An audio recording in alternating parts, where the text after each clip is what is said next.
It's really serious. And it's worth paying attention to, even though most of what you're going to read, almost all of what you're going to read on the front pages of any of our sort of mainstream news media is not going to be what's really happening. But nonetheless, do your best to try to understand it from different perspectives. And especially jump on Korean news, South Korean news. See what they're saying. South Korean news in English. Like, look at it. You can find it online. It's not difficult. The Myanmar, there's a refugee crisis going on in Myanmar right now. The former Burma, caused by war, violence, and insurgency. There are probably about 13 or 14 wars going on in the world at this very moment. 1.57 trillion, that's the amount of money the world spends on military armaments, weaponry, and fighting wars every year. 1.57 trillion, that's a lot of money. The United States is responsible for about 1/3 of that. That's a lot. We are 4% of the world's population. We're responsible for about 1/3 of the military spending that happens in the world. You can interpret that lots of different ways. It's a point to be thinking about. And 50%. In modern day wars, about half of all casualties are civilians. And that didn't used to be the case in the past, where armies would line up on battlefields and fight with one another, and now it's a very different world. And 50% is a lot of people. So we are going to talk about war. Next slide. And when someone says Afghanistan, we're going to talk about Afghanistan mostly because of our guests, but when someone says Afghanistan, what do you think? Or do you think anything? Do you have any idea? Do you think, what are you thinking? How are you thinking? How do you put that in your mind somewhere? Here's a war that's been going on for going on 2 decades, and it's going to continue happening, and we, meaning the United States and then other Western allies, are going to be involved in this war and continue to be involved. And if you're paying attention to the news, you'll know that President Trump just re-upped our commitment to the war in Afghanistan. So it's going to continue. What's it mean? What do you think about? One of the things that we want to do today is just sort of open that up, because we have a really unique opportunity to do that. So I just want to talk about it a little bit because it's real and real people. Next slide.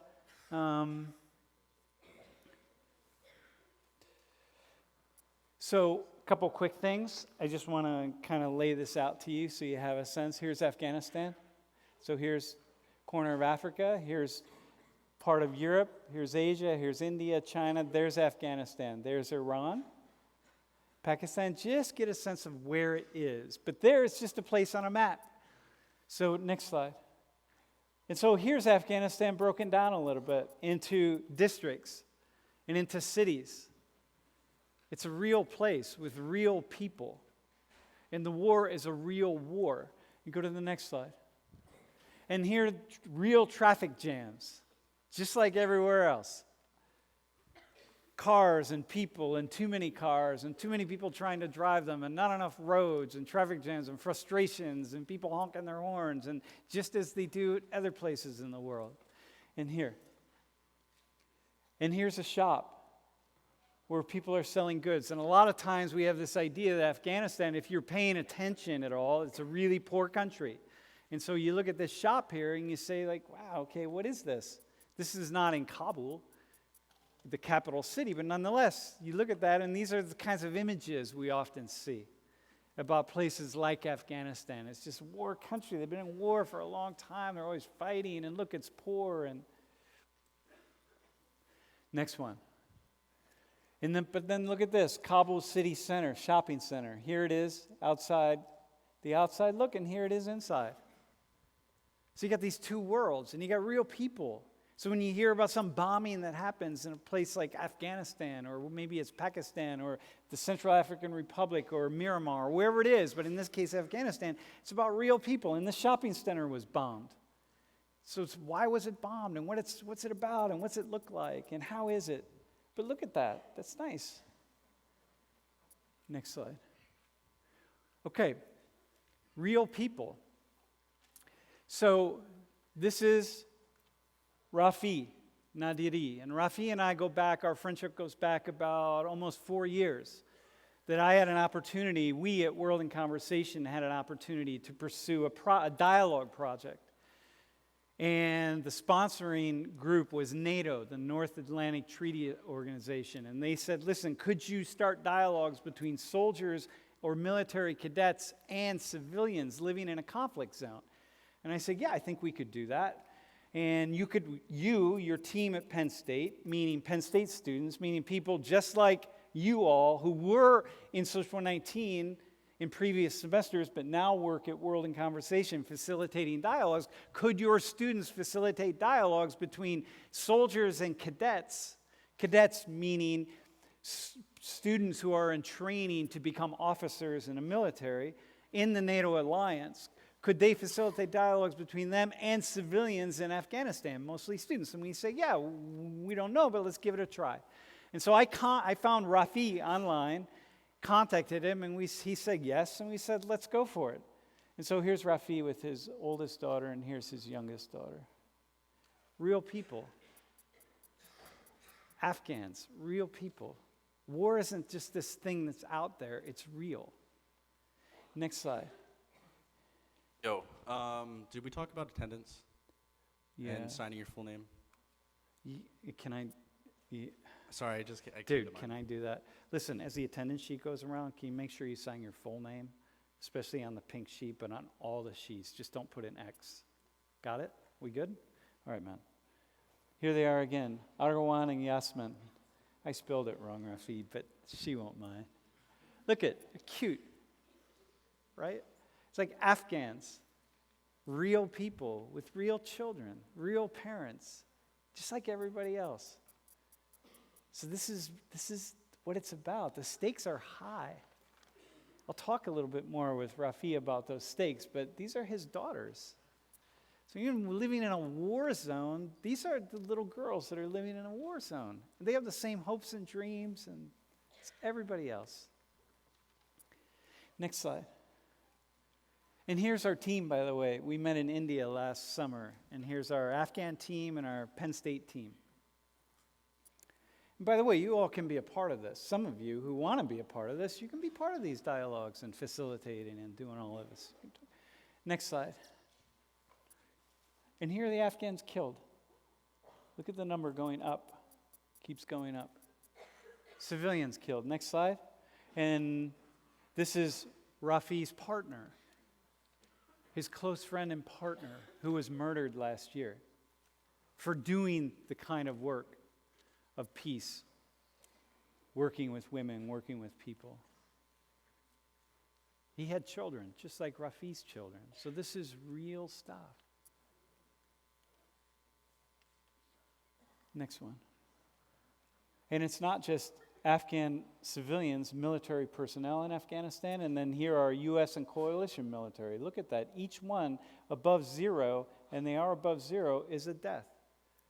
That's a life. Some people that you all know or could know or would know or might know who died fighting in a war in some other land. And what's that about?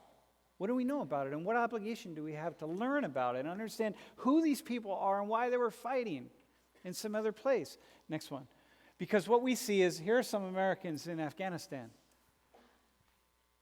from the U.S. Army in Afghanistan. Here's a shot. And here they are. And this is what we tend to see.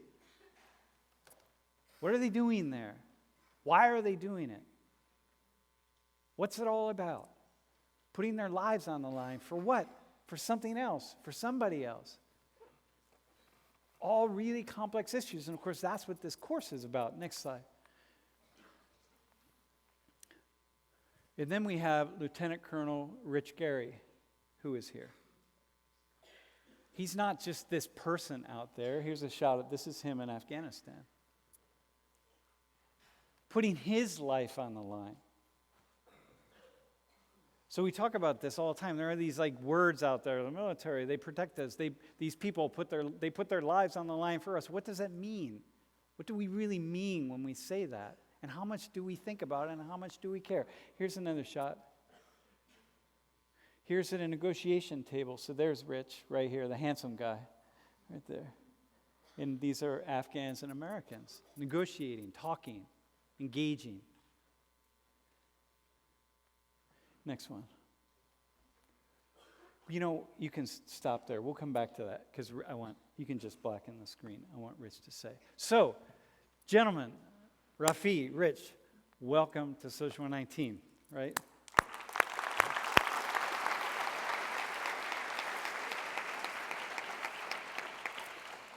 And, you know, actually, Rich, why don't we start with you? Can you put that slide back up? Can you just say a couple things about these other photos? What they are. First off, how many times were you in Afghanistan? How many tours? And also Iraq, I believe, right? Correct. I served, I think I've been to 5 tours in Afghanistan. Wait, I have to interrupt you first. Rich is actually, just so you know, Rich is the colonel who is in charge of Penn State's Army ROTC program. So he's now working here at Penn State, but you're actually officially employed by the U.S. Army, right? Not Penn State. Okay. So anyway, go ahead. So I've been to Afghanistan 5 times. I did a couple tours to Iraq, kind of interspersed in there. Initially started off in Afghanistan, and my last tour in Afghanistan, which concluded in 2014, was also obviously to Afghanistan. So this picture here is kind of interesting. That's the governor on the far left, the man facing us. That's the governor of Zabul at the time. This is just before the 2014 national elections. And then you have the district or the provincial chief of police, and then some of the other local politicians from the district and the province that we were in. And what they're doing is they're having a meeting just prior to the election. This is about 2 weeks from the election in one of the more remote districts, and the governor is there to encourage people to vote before the election. It was the national election coming up, and they wanted to spur people to come out and vote. They wanted a high turnout. They were trying to encourage people that the Afghan security forces were going to be able to adequately provide security. So they have a big, like a town hall meeting, just like we would have here, and they bring all the leaders from the town, and mostly, as you can see, mostly made up of men and young men, to try to encourage them to vote. And what was interesting, I thought, about this was the governor was encouraging not just the men to come and vote, but wanted the women to come and vote. Something that in previous elections there had been pretty low female turnout for the elections, but in 2014 they really wanted to get the female population out to come out and vote, and there was all sorts of different techniques and ways that they did that, but the most effective was literally the leaders, the political, the military, the social leaders of the province coming down and talking to the men and saying, this is what right looks like. The religious leaders coming out and saying it's right for you to allow the females to vote, encouraging them to come out and vote on election day. So, Cool. And there's really this whole meeting. I'm one of the few Americans that's there. I actually took this picture, but I'm one of the few Americans that's there. All the majority of the security is being provided by the Afghan security forces, and I was there just really advising the Afghan brigade commander of the Afghan National Army. Next slide. Who are these guys? So this is on actual election day. They're all holding up their fingers because they went to vote, and that's how they kind of do the proof that they voted, so that to prevent people from voting in multiple polling stations. So they dip their finger in the inkwell when they go to vote. So this is the provincial chief of police, the provincial governor, the provincial chief of intelligence, and the Afghan National Army brigade commander for the province of Zabul, all standing together in their command post after they went down and voted. They voted kind of towards the end of the day because obviously they were very entrenched in the security and making sure that things were going well, and they were very busy. And then we were able to get them all together towards the end of the day. They went down and voted together as kind of a united front, showing that they were able to do it. They didn't take very much security with them. They wanted to show the people that were still waiting in line, and they'd been there in hours in line to vote, that they were safe and they were secure and that they were there to vote. And this is them after they voted. And who's this guy? And this is an Afghan patriot right here. I don't know his name, but he looks like a pretty capable guy. And I took this picture because I just thought it was neat. It's just before an operation. It's a time of a lot of anxiety.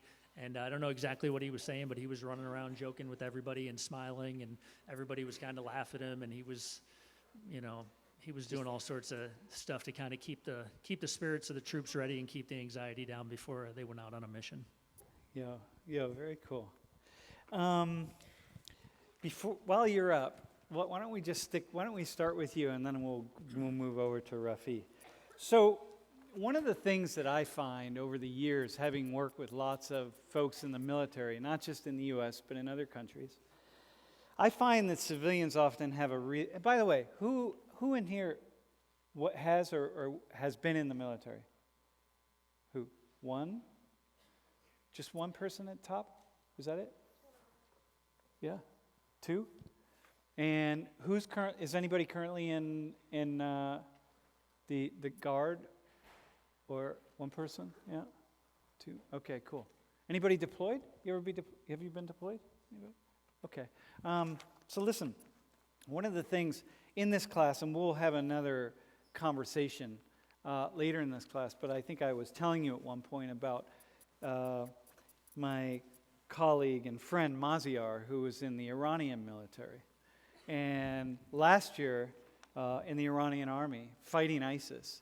And last year, we had a really interesting conversation between Maziar. So here's Iran. Iran is, is an enemy state of the United States. If you don't pay attention, Iran is our stated enemy. Okay, are we good with this? Is that clear? Do I have to go much further, or is this like one of our state? Iran, according to many folks in the U.S. government, Iran sponsors terrorism around the world. Iran sponsors terrorism against the United States, against our allies, etc. Iran is an enemy. So here was this soldier from Iran who was deployed in Iraq, actually fighting against our shared enemy, which is these ISIS folks, right?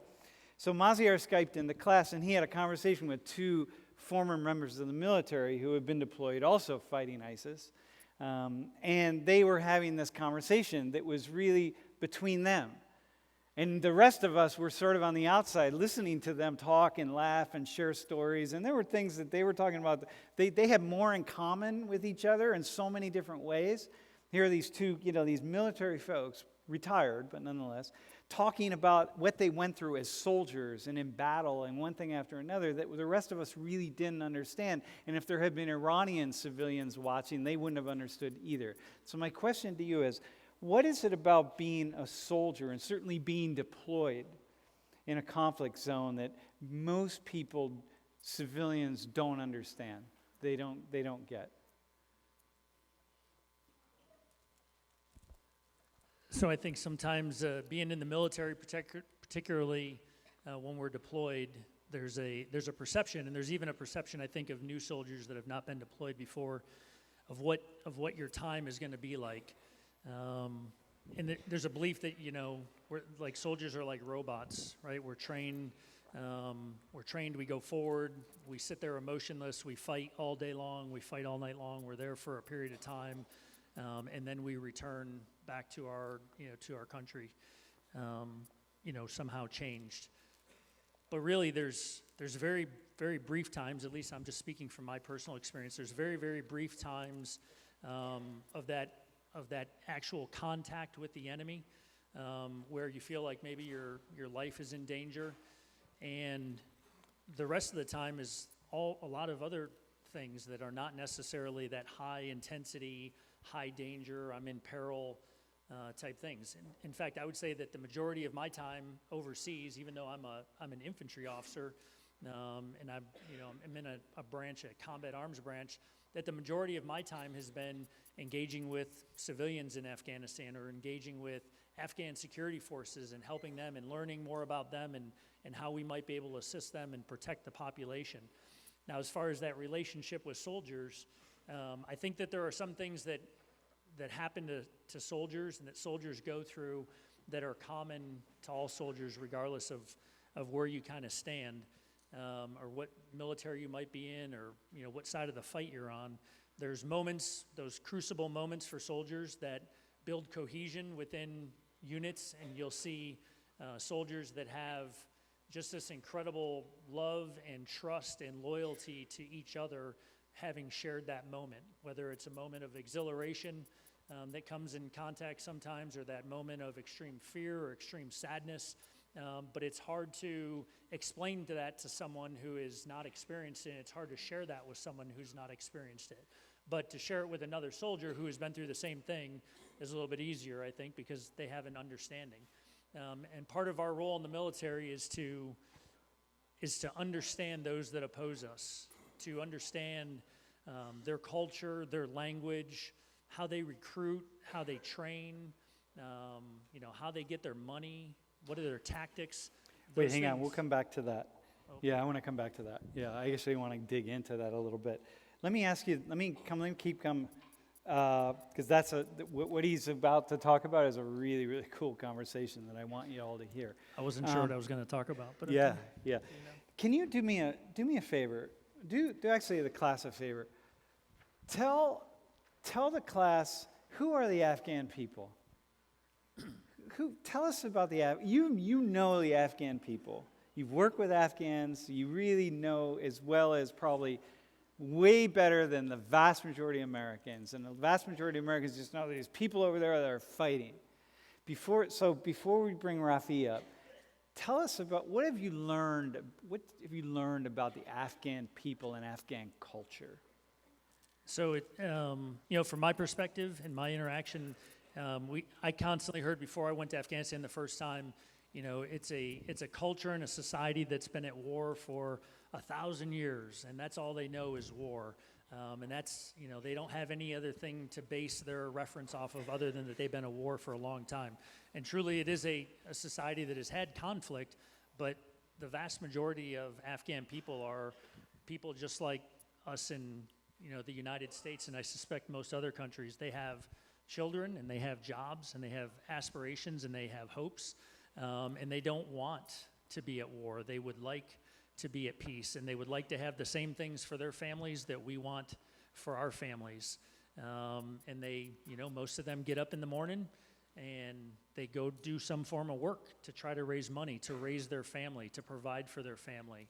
And they come home at the end of the day and they share a meal as a family, and they go to sleep. And I know that's making it very simplistic, but it's not a country that everyone walks around with a weapon, constantly trying to pick a fight or get into a conflict with another one. I found the Afghan people very accepting. If you walk into a town in America, nobody comes out and says, "Hey, come on in. I have no idea who you are. I've never seen you before, but would you like to come to my house and have a cup of tea with me?"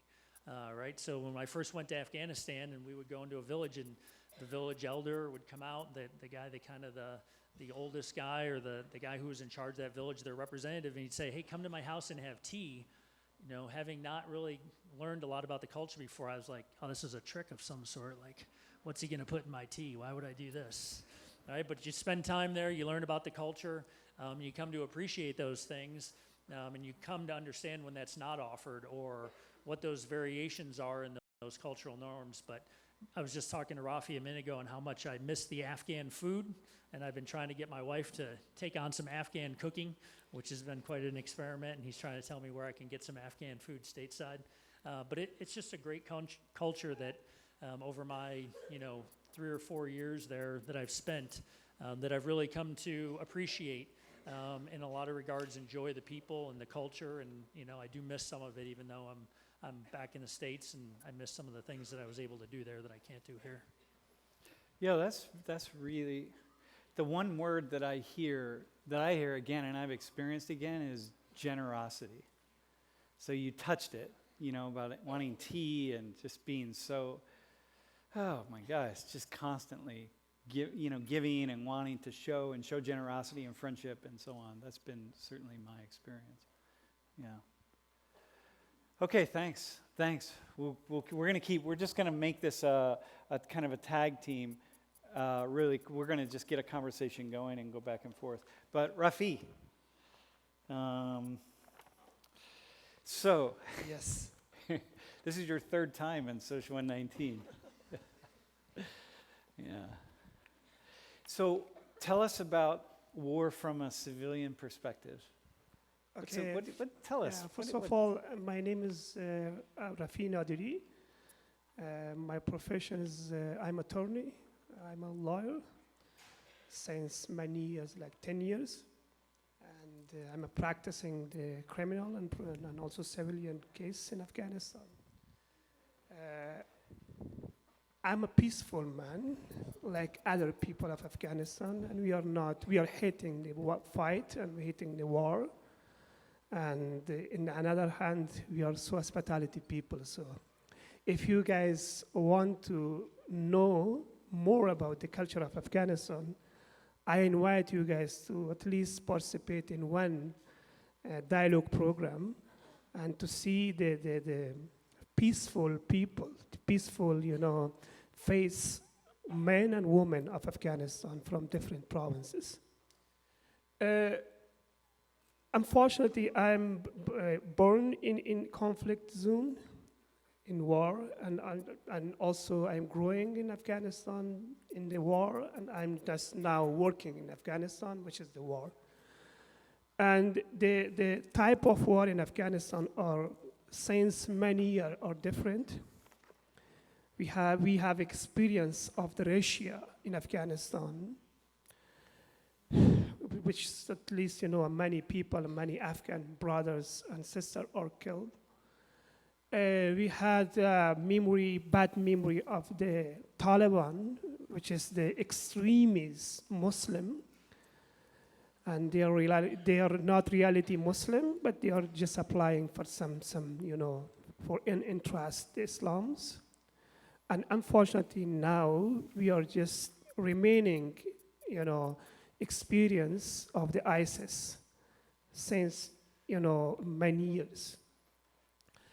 So the one things that I know that the war just destroy, and also the war during of the conflict zone, you lost everything, like social work, economy, and normal life. I can give you my examples. Now I have a lot of job in Afghanistan, but I'm doing my job with a lot of threat. So morning 5 o'clock I wake up from sleep. So then go to university. I'm teaching law in university. So with a lot of threats. My family, you see my 2 kids, and my wife says, okay, goodbye, but just I'm telling you goodbye, because maybe during of this day, today, you will be not return. Some explosion will be, or some suicide will be there, some assassinate, like my friend, you see the pictures. He was a prosecutor. He was a developed prosecutor, so he just assassinated because of working in peace. So the only things that I can tell you guys that please doing work and doing something good to stop the war. And don't support the war. At least if you can't, like directly to do some things, at least write a small word, stop war, not support those people, those countries, those strategy that it's make war. Because you can see I'm the victim of the since many years in Afghanistan. It's like the same other people in Afghanistan. So my message is that just to you guys know that war is war, so please stop. Please stop the war. Thank you. So, Rafi, with following from that, one of the ways in our work together, what you and I, and collaborating also with Colonel Gary, one of the things that we've decided is that people need to talk. They need to engage. The more people talk, the more they engage, the more they understand the other side, and positive things come from that. So tell us why, when you talk about not supporting the war and about supporting peace, tell us how dialogue and conversation fits into that. Yes, good questions. Since many years, we start a project by the name of Dialogue Cross-Culture Training and Self-Network Dialogue, we bring two nation, students from Afghanistan side and from the Penn State or other countries like European country to talk about at least, the normal life of Afghan people, and also to see how they are victim, how you guys can help them for the peace. There is some strategy for the peace, say, from government side, but we see many years it's not working. So the only way that we can stop the war and say, we are working for the peace is the dialogue. Just talk face to face with Afghan students, the young girls, the civil society representative, the students, the local community people. They can share with you experience from the different provinces, from the different places of Afghanistan. Just for these two reasons. First, to know what's the result of negative result of the war, and the second, please to stop the war and working for the peace. And again, I invite you guys to participate at least in one or two dialogue to see how you can connect it with the other peoples, because the news are not broadcasting the reality. The reality is the actual people which are living in the conflict zone, and there is no news, there is no any international news to broadcasting from the head, from the mind, that what's they say and what's the mind, what they are doing. And the value of for the Afghans, for Afghan civilians and youth in particular, to talk to Westerners, whether it's cadets or soldiers or just students, that has value by itself, because they then see the West in a more open way. Yes, the one of the bad result of the war, which is, I told you,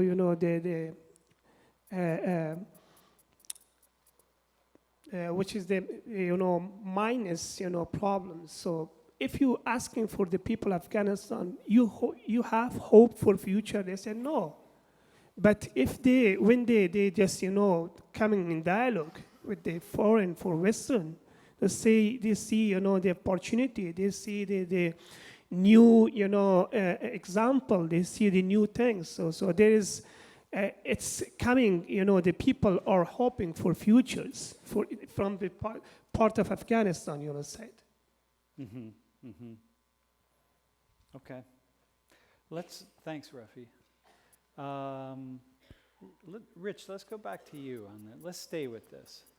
And it leads me to this other question that I want to talk about, which you started to talk about now. So now let's talk about this. The importance of military personnel to understand another culture. And we have this idea, if you watch, when I watch these kind of military movies and TV shows and this sort of thing, it's just really deep hate. And that we have this impression that soldiers, that what we do is we just train people to hate and to kill and to go over and just do their job, which is track down the enemy and kill them, right? But in my conversation, in my understanding over the years, and certainly talking to many people, yourself included, is, well, it's actually much more complex than that. And really part of this entire project that we're doing, there are two pieces to this. One is to get civilians to have conversations with soldiers so that they understand. Once soldiers land on the ground, they have a better understanding of what soldiers are thinking and what they're about. But the other side is for soldiers to have a better understanding what civilians are about, what people are thinking. So can you just talk a little bit about why you think a dialogue program like this is valuable for your cadets who will soon become officers in the U.S. military? Sure. So particularly with the United States Army, we're a ground-based force, obviously. And our duties require us to interact with civilians all the time. That's what we do. We interact with people. This is a human endeavor that we partake in because of our closeness of where we are. We're not on a ship. We're not in a plane. We're on the ground where the population exists. So the soldiers and my ability to understand the cultural perspectives and what those civilians, what their cultural norms are, what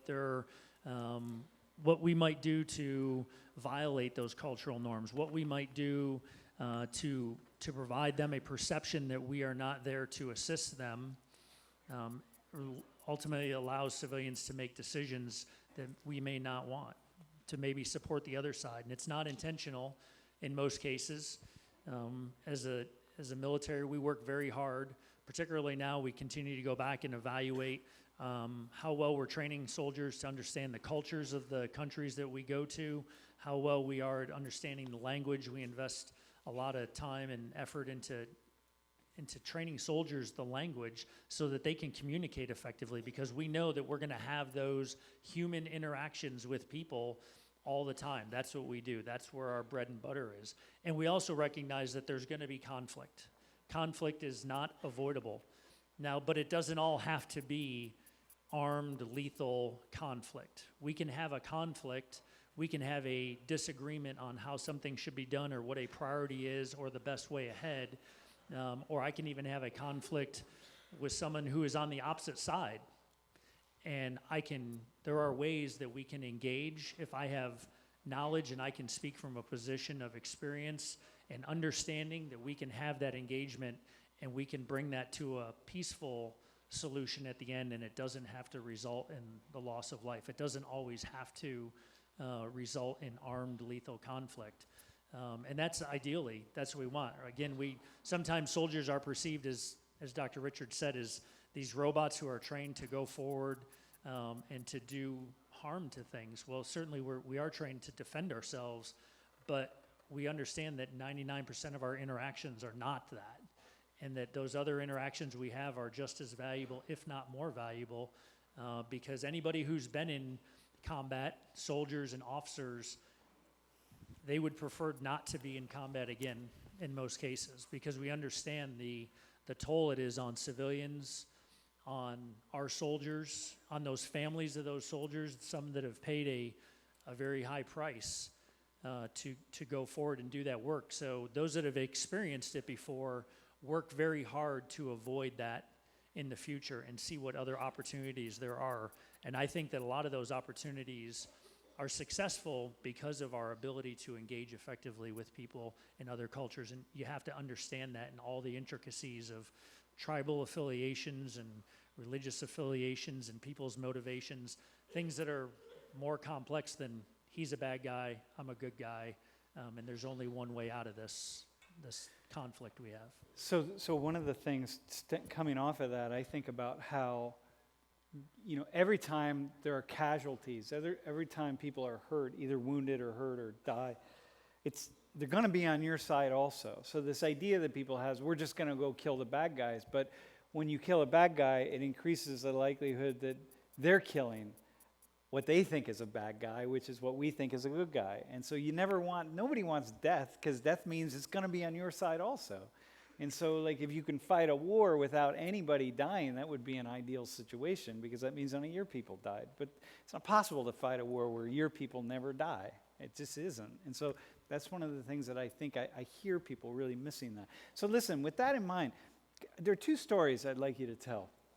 And tell as much of the stories as you can, The first one is the time when you first got to, I think it was Afghanistan, and you went into a village and you're just like, give me your, busting into people's house, give me the bad guy. I want you to turn this guy over. And you kept going back time and time and time again, and nobody would tell you anything until that one day. Can you start with that story? That's a really powerful story. Sure. So the first time that I went to Afghanistan, again, admittedly, I went to that country without a lot of knowledge of the culture. And I knew I had been sent there to protect the population and to eliminate Taliban insurgents. I was a young company commander at the time, So as I went into, a village, the village elder, came out and as is customary, said, hey, why don't you come to my house and we'll have tea? And I told him I wasn't interested in having tea. That's not why his government had asked me to come there. I was there to protect him and look for bad guys, and tea was not part of that equation. I wasn't interested. I told him I was there to get information about the Taliban, and I wanted him to share that with me. And he said, well, that's not something I don't know about anything about Taliban, which I knew wasn't true because I knew there had been activity in there. So I left frustrated, left that village, went about my business. But every couple days, I would go back to that village because there had been attacks or there had been IEDs on the road or we had received, fire from there. And I wanted somebody in that village, particularly him because he was the village elder, to provide me the information that would help me, eliminate the guys that I knew were putting pressure on the civilians, that were harming the civilians. And eventually, it was my interpreter who very wisely said, sir, you need to go down and sit down and have tea with this man, and he might tell you something you want to know. And the problem was, as I later learned, is the people that I wanted him to tell me about were there in the crowd of people that would show up when we would arrive. And they were, the insurgents, they were there and they were monitoring. And of course he couldn't, out in an open air, say, oh, hey, these are the bad guys, him, and him. Because, at the end of the day or a couple days down the road, we were going to leave, and then his family would be in peril. So my lack of understanding of the culture really delayed, my objective. And learning that culture with the help of my interpreter, and finally getting into his house and getting tea where we could have a private conversation, and then he provided information that helped us and helped his village. And that villager, when we finally got to that point where we were going to have this conversation, I said, hey, what I want to know is who was with the Taliban? Who was with the Taliban as far back as you can remember? Maybe even back 10 years ago. Who was part of the Taliban, or 8 years ago? And he said, well, I guess you're looking for me. And I said, well, I don't understand. How can I be looking for you? He said, well, when the Taliban was here, I was with the Taliban. And when the Russians were here, I was with the Russians. And now you're here, and I'm with you. He said, we just want to survive. We want to get past this. And the person that comes in and makes the rules is the one that I'm with, because I want my family to survive this, and whoever says they're in charge, then they're in charge. And when you leave tonight and the Taliban come back in, and then I'm with the Taliban, because they literally just wanted to kind of be left alone and to go about their business. And they were in a very difficult spot. But it was learning that perspective, his perspective of, what the situation was in the village that I had no understanding of, and understanding that very difficult position he was in, and why, to me, if somebody is in your neighborhood is bad, then tell the police they're bad, and the police will take care of it. But that's not the situation necessarily in that culture. It's a different culture that I had no understanding of. It's such a power. It's empathy, right? It's stepping in the shoes of somebody else and understanding who they are. Okay, one final piece, one final story, and then we're going to go back to Rafi. The story of the one guy that you were looking for, and looking for, and then you finally found him. And I think this comes from the following sense. One of the things that struck me as I talk to more and more military people over the years, the people with the longest history in the military seem to develop a kind of a sense of it's like respect or something, toward the people you're fighting. Maybe not respect per se, but like an understanding of what they're doing and what I'm doing and what they're doing. And like the more you can do that, the more you can understand what drives people and motivates people. And then, of course, that is really, really important to getting your job done, for one, and then saving your life on the other. But there is a way, when I hear you talking about Afghans and I hear you talking about the Taliban, it's not just those people over there and those really bad people. There's a really deep, you're a professional soldier. You've been at this a long time. You've been in harm's way many, many years. And so you have that one story about this guy that you were tracking for a long time. And I'm wondering if you could tell that story to give students kind of just a sense of how complex this stuff is, Sure. So I was operating in a part of southern Afghanistan with my unit, and we had identified a guy who was a mid-level, low-level Taliban commander. He probably controlled, maybe 30 or so fighters in the area, reportedly, anyways. And we had pretty good information that he had been behind planning some IEDs that had hurt some Afghan security forces, and he had been, kind of extorting people and making things difficult, and had been behind some attacks. So we had put some time into, over the course of months, of trying to locate him and helping the Afghans trying to locate him. We were really in an advisory role at that time, but we had the means to advise them and try to key the Afghans in on this guy. So we'd missed him a couple times, and we'd been frustrated a couple times that we had just missed him by a little bit. And then one night, one of our forward operating bases had been attacked by some insurgents, and the Afghan security forces were able to get out there, and they neutralized the threat, and they had captured a number of these insurgents.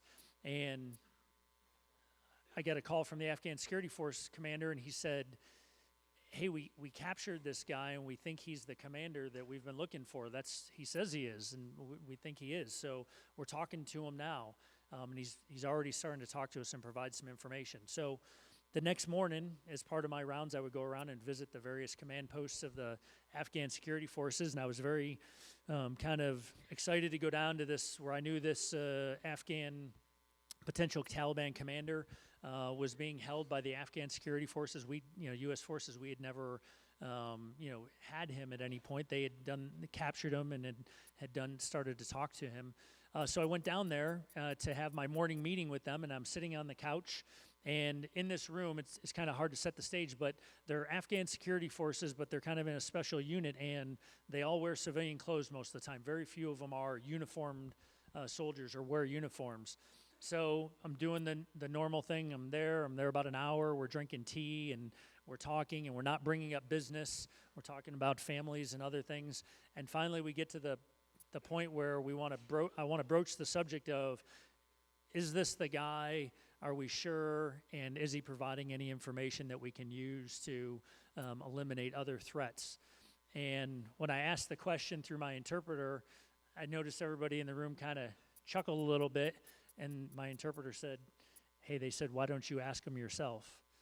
And I didn't really understand. I said, "Well, that's, I have no desire to go and wherever he is and talk to him." And they said, "No, he's sitting right there on the couch next to you." So here was this guy that I had spent an enormous amount of my time and organizational effort looking for, and through their questioning, they had talked to him. He had been very cooperative. He made no intent to resist. And here was this man sitting next to me on the couch for the last hour, who I shared tea with, and exchanged pleasantries, because I just assumed he was somebody else as part of their security forces, and he was the Taliban commander. But he had displayed that he was willing to talk and was no longer a threat, and the Afghans had invited him into this morning meeting, and there we sat for an hour. Somebody who I had, kind of in my head had a much different image of what a terrible person he was, and don't get me wrong, he had done some terrible things, but at the end of the day, he didn't look any different than anyone else. He didn't act any different than the people that I knew to be in there that were my friends or people that I had a close working relationship with. He was just someone that was in that meeting or in that room at that time who could have been easily mistaken for anybody in this room. But he was someone that I had been looking for a long time. Yeah, it's such a powerful story because it shows the connectedness in so many ways, right? Yeah, thanks for that. Rafi, tell us what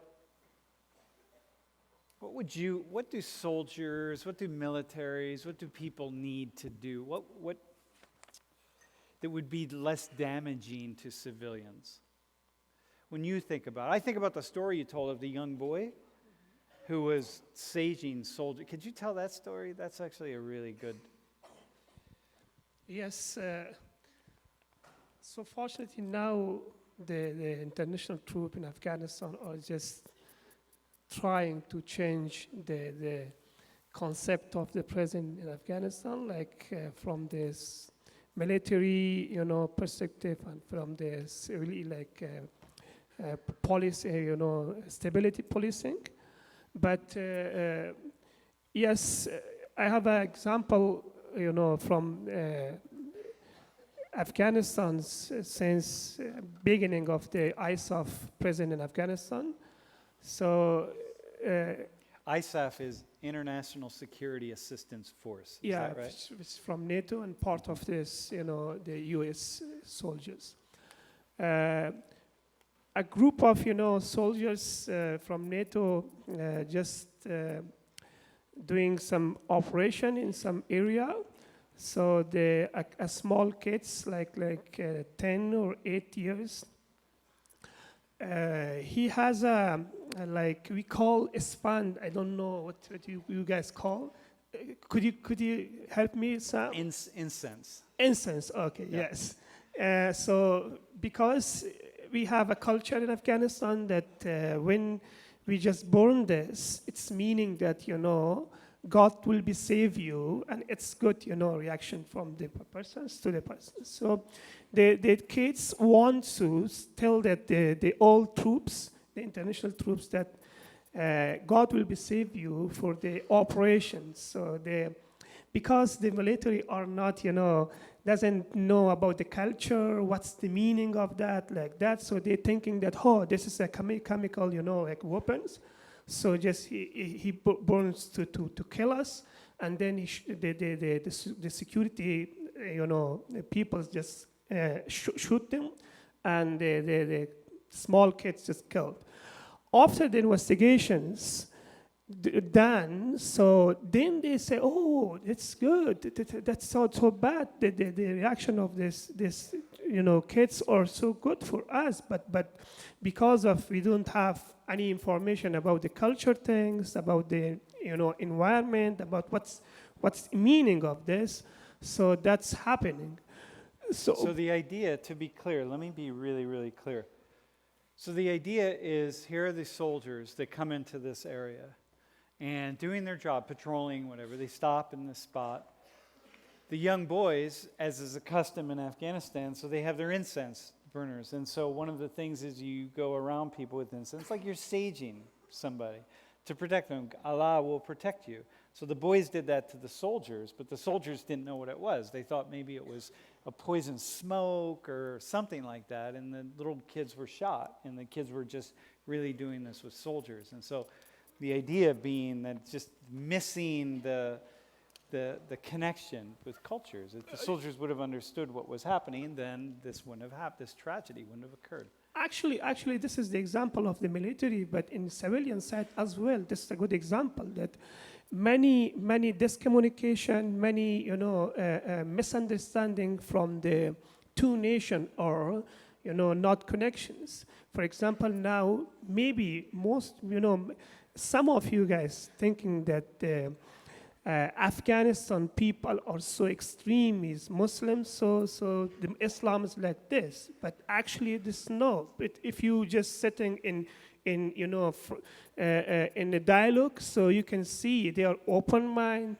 They are very peaceful people. They are very educated people. They think they want to learn more, and they want to raise the idea and also the culture with other people. So I'm asking again, that the cooperation, the coordinations, when we call, in any country, like a human being, like a brother, it's meaning that you should be understand each other. If I understand the culture of US, so you guys also should be the culture of the Afghanistan. So the cooperation, the coordination is me coming from this side. Mm-hmm. I think about I remember one dialogue that we were having. I think it was in Herat, right? And it was Norway, I think. So these were cadets in Norway studying at a naval academy, I believe. And the call to prayer happened. And so, when there's a call to prayer, if you've ever been in a Muslim country, if you're in a city that, suddenly the call is going off all over the city, like church bells in a Western city, right? So a call to prayer happens and everybody stopped. In Norway, they said, "Oh, we have to stop the dialogue now." And the Afghans said, "Well, why do we have to stop?" And they said, "Well, you have to go pray, right?" Assuming that Afghans, being really extremists and so on, well, you're all going to go pray 5 times a day. And everybody laughed. And it's really funny. We have the recording of this, and all the Afghans are laughing and saying, "We don't pray." Like, come on, like, whatever. Yeah, we're Muslims. No, we don't pray. Come on, let's keep talking, And everybody's really stunned, saying, "Wait a minute, hang on. We thought that Muslims have to pray 5 times a day."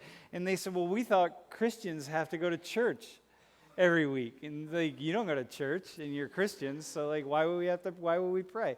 And that very simple thing brought these people together to say, "Oh my God, we're the same. Here we are. We're connected. You're not so different, So, Rafi, I want to open it up to some questions. If you have a couple questions, you can put them out on Twitter, and Jeff can look at them. But stay, Rafi. We're going to take microphones around. Why do you do what you do? So listen. Let me just say the following. I want it. So, Rafi, man, I don't know if I want to say this. Rafi regularly gets death threats, okay? And so the police just told you need to have an armed guard, and you say no, and you're Muslim, your time is already written for you, so your date of death is already determined, so which is pretty cool, by the way. But you're putting your life on the line, doing this work and the work you do with women because you're seeing your daughter's future and so on. But why do you? Every day you risk your life, okay? Because the Taliban, these are people that don't want to see this kind of progress. What drives you? Vision and missions. I'm Afghan. I'm young. Many countries are present in Afghanistan. If a soldier of you is just flying from here to go to Afghanistan because of our security, so that's first of all, that's my responsibility to do for all my countries. So for that reason, I'm thanks for all the nations, like UAE and other countries that they are present in Afghanistan. At least this is my responsibility first. As I mentioned for you, and I told you that daily I receive a threat, and from the many organized warlord groups. So just I'm fighting on that. So because sometimes my wife says, so we are not continue this because maybe sometimes it will be something happen. So, but we should be do. So if I'm stop, if my brothers stop, if my neighbors stop, if my sisters stop this, then who will continue this? But we are fighting and we will be, win because the peace always be win. Because we are just, our voice is peace. So for that reason, we will be win. And for that reason, I'm just, fighting on that. The only concern of my, I told you before that my 2 daughters.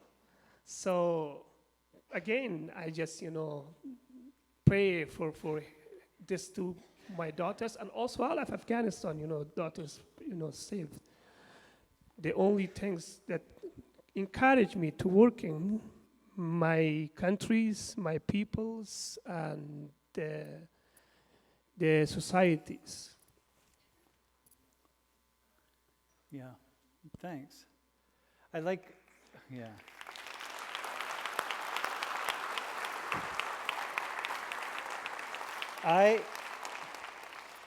I like what you said. I appreciate, and I think Colonel does also, you know, if people are willing to come from the other side of the world and put their lives on the line for your security, then who would you be if you don't also put your life on the line? It's back and forth.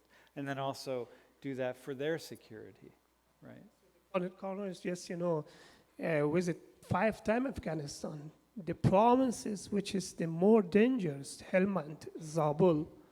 So it's meaning that, he has family here, good life, nice peace life here, but he just, because of human being, because of the brothers, I don't think that there's behind of this human being and brother, there will be another, maybe interest.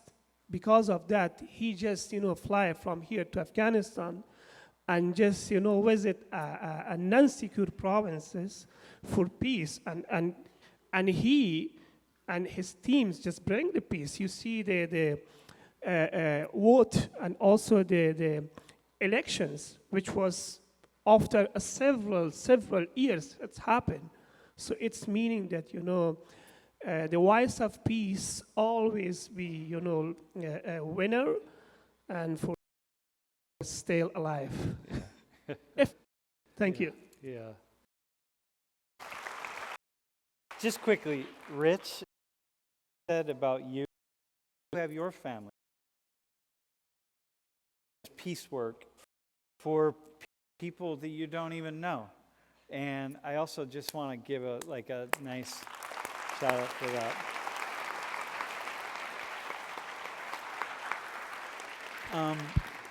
Can we have 5 minutes. We have a time for a few questions. If anybody has a question, I have more questions. But if anybody does, you are absolutely, yes, sir. Hello, my name is Haytham Al-Mahrizi. And Where are you from? I'm from Oman. Uh-huh.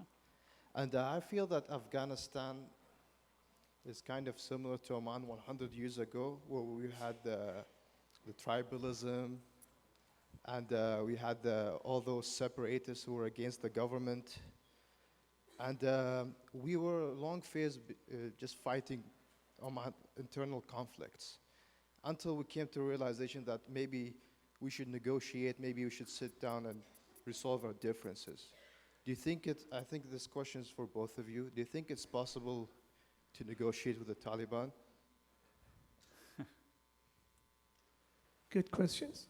Can I respond? Or Yeah. maybe you can take Yeah. Good. Yeah, good response. It's a good name of peace. The government of here to be peace, and the result of the peace, as you know, that the big commander of the Taliban, and it's Hizb Islami, which is the Gulbuddin Hekmatyar. He is now in Kabul, and he's just living in Kabul and a peace. It's the result of the peace. But one thing is, Afghanistan, or the fight of Afghanistan, the Taliban are fighting against Afghanistan interest, Afghan people interest. So there's a lot of, another, problems also, which is the proxy war. So now in Afghanistan, there is no interior war, this is a proxy war. So proxy wars, many countries are just fighting inside of Afghanistan.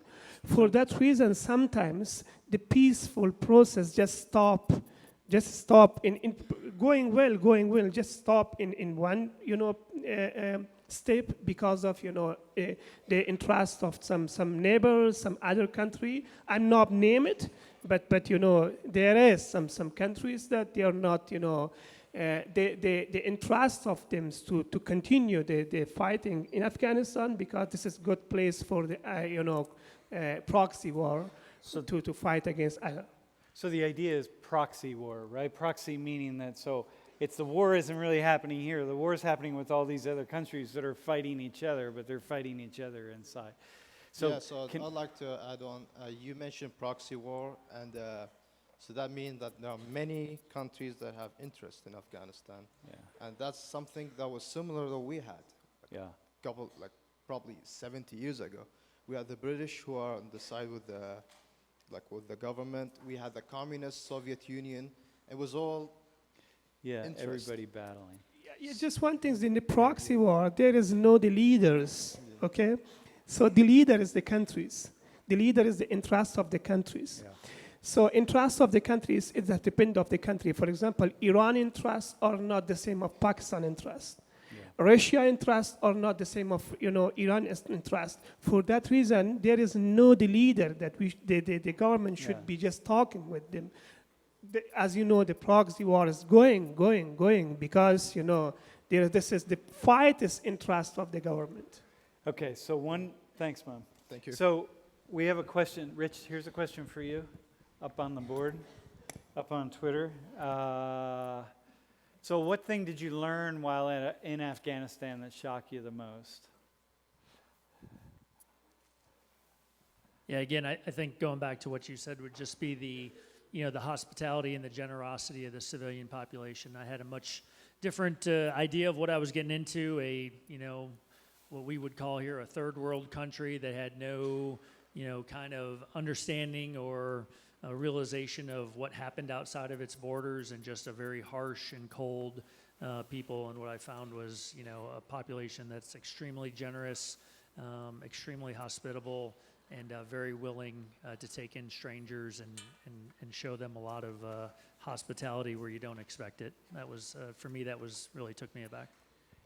I have that even here when Rafi, every time Rafi visits or when we have our team meetings, the Afghans are coming with all these gifts. The average salary in Afghanistan is like $300 a month, $400. I don't know what it is, but it's very minimal. And they bring all these gifts for us, and then our team brings nothing. We bring like a pencil, a t-shirt. We don't think about it, So we've learned from the Afghans that no, when you go, you bring gifts. Like you come bearing things, and Rafi, half your suitcase this time was gifts, and I could, so it really is pretty powerful. Okay? I want to make first off. Can I just another round of applause for the two of you?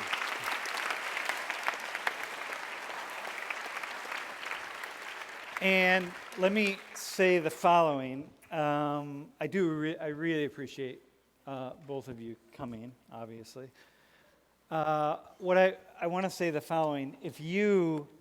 Those of you who I didn't show our video. Maybe next class we'll show the video of our actual project. I was going to show it. But, those of you who would have an interest in being involved in this kind of work, it just starts with the deep interest. So please. But by all means, Rafi will be back in class on Thursday, but Lieutenant Colonel and Rafi will both be here if you have a couple questions after class. So.